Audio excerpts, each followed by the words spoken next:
It's the situation we never wanted, of course, over in the Gold Cup in Group A. It's Dominican Republic, it's Suriname. Of course, it's the battle to avoid the wooden spoons. Both sides are out, technically, but pride is on the line. Who's going to come out on top? We're going to take a look next.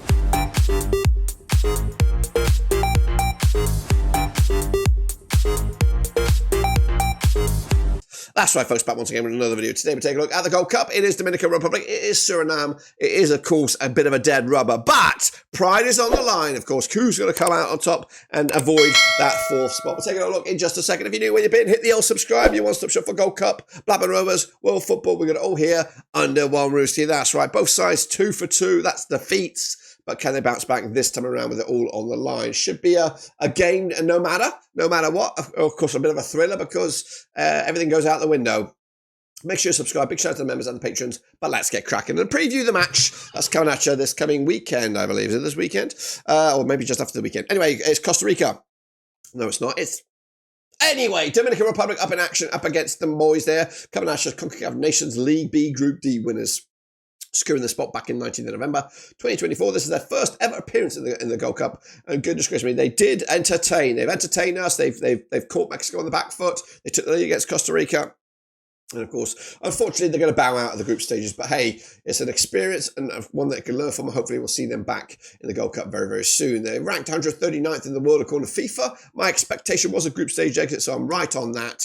So far, this is the squad that's going to do the business. The likes of Javier Valdez, Miguel Lloyd competing for the #1 jersey. Then Edgar Puyol, Junior Firpo, Juan Castillo, Miguel Sabataro also competing to get themselves in that defensive ranks. Meanwhile, moving forward, Henzo Morchel, in the midfield with Lucas Breton, Eduardo Andreas, and up top, Mariano Diaz, Eric Yapa, also trying to get in this squad. But this is the lineup we could expect a big back five, which has Valdez between the sticks, Dolomea, Puyol, Rosario, Capellaros, Ubanez there with Reyes, Lopez, Morchal, and Gonzalez.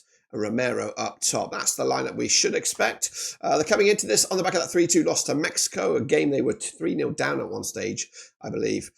Came back to 3-2. Meanwhile, Costa Rica, again, they took the lead in the Dominican Republic. Unfortunately, Costa Rica came back late in the day as well. Wrap it up now against Suriname, a chance for them to at least finish with some points on the board and maybe a big fat win. We'll see. Suriname, though, are in this, and they also want to put a bit of a performance as well. They're coming out just preliminary round winners, securing their spot back in the 25th of May 2025. They've been here twice before. Last time was back in 2021. They were also back 4 times in total with the old school rendition of this tournament, where they did finish 6th one time back in 1977. They're ranked 137th in the world according to FIFA. My expectation was a group stage exit, and so far, well, they've done that. Goalkeepers competing for the jersey here: Etienne Vassen there, Groningen, Awana Han also competing in the jerseys. Then Ricardo Haps, Shaqua Pinas, Kenneth Powell, RG Jick Steele also getting in amongst it there in the defensive ranks. Severiano Kirk, Jaden Montour, we've got Justin Longvik as well, Jaden Turkiafure, and up top, Gulafon Fieta, Gemino Heites, and Shackle Stein also competing for starting spots in this Surinese squad. But this is the lineup we should expect: a 4-2-3-1 with Vassen between the sticks, Haps at left back, Pinas, Valherden, Jick Steele, and Powell, Malone, Margray, Jupitana, Kirk, and Verita up top. That's what we can expect with the lineup. This is the resume so far. 4-3, close loss there for Suriname in opening day. They put it all out there. Then they took on Mexico, which again doesn't really get much. It's so difficult in this group. But this game is definitely winnable for Suriname as they're coming at you. Currently bottom of the pile. But a win for them could see them go up to 3rd. But again, it is all over technically, but pride is on the line. And of course, maybe a bit of a score to settle in the overall history books here. They're coming at you at the AT&T Stadium, Dominican Republic, under Marcel Neflef, the coach. They're just 1 win, though, in the last 4 for them. Up against Suriname under Stanley Menzo, the Dutchman, without a win, though, in the last 3. They're played twice, according to my books, in 2011. 1 win for Dominican Republic, nothing for Suriname. There's been 1 draw in that one and only win for the Dominican Republic. They won 3-1. They scored 4 goals in total over the course of those 2 matches, picking up 2 goals a game on average. The Surinamese are 2 goals out of the 2 matches. That's a goal a game on average themselves.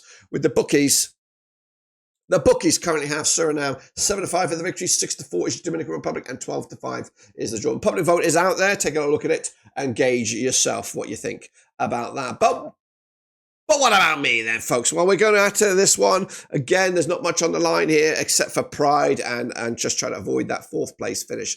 Again, this is the Gold Cup. Lots of drama, lots of goals, lots of chaos. So I'm expecting more of that. I'm going with a 3-2 win for Suriname. I think the Dominican Republic will give them a go, give them a scare, and just put themselves on the map here in CONCACAF territory. And hopefully we'll see more of them in latter stages of qualifying, or maybe even competing for a spot in the World Cup. I don't know off the top of my head where they are in regards to World Cup qualifying status. Same can be said for Suriname.